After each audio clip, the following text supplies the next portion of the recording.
name is Margaret Drabble, novelist, and I'm going to read a short extract from a novel by my friend Rashid Al-daif, Lebanese novelist, with whom I've had a very long friendship.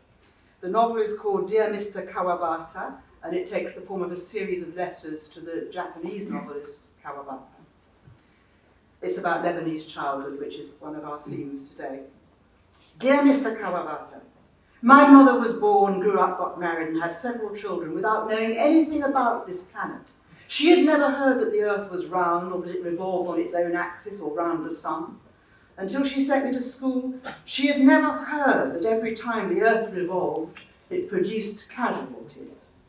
Until she sent me to school, I shared her belief. I believed that everything in the universe was fixed forever, just as it was, and that nothing would disturb Earth's harmonious relations with the other planets until the end of time, and that the end of time had no limit. I believed that the mountains of Lebanon would never grow higher or lower. Despite this, every winter when the water ran cloudy from the tap in our house, I was worried. The rains were still carrying down the mud from the mountain tops then. The springs were becoming dirty, and the river was turning red from its source to the sea. Why should I change my belief when there was nothing in creation that had not been ordered carefully, when everything suggested that we had entered the stage of eternal stability?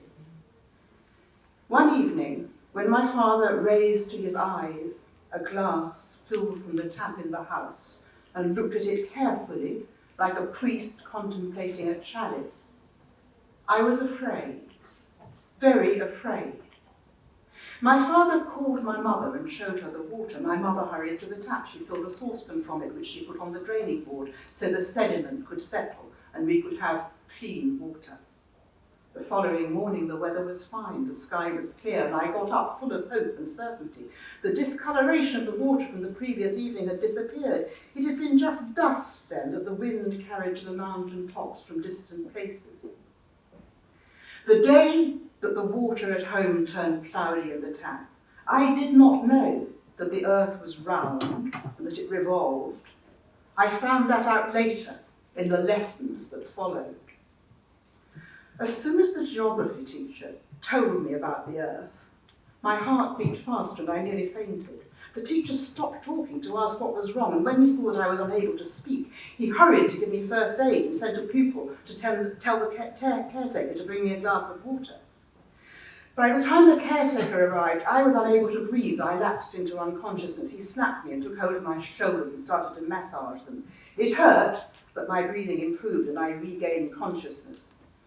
But when the glass of water arrived, it was cloudy. It was winter at that time. It had been raining for days without stopping. Snow had already covered the mountain peaks and lower slopes. It had almost reached the coast as the cold spell grew more severe. You must have breakfast every morning, the teacher told me. You must have a hot drink and eat as they do in the developed world in the West, where they get up in the morning in good time before work, then take a breakfast of coffee with milk and slices of bread with a little butter and jam. Milk is a complete meal in itself, coffee is a stimulant, and bread has all the necessary calories. That is how they have breakfast. I hid my sorrow and my embarrassment. In the morning, I liked to eat the leftovers from my mother's cooking the previous day. I liked to eat a loaf of bread with a little za'atar on it with some olives and olive oil. That is how I usually greeted the day. But progress has its price, and the task is a difficult one, the task of adapting to an advanced society.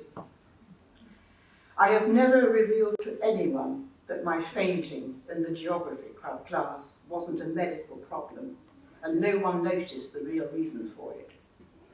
How could it be that the earth was really a ball floating in space with nothing attached to it, attached to nothing?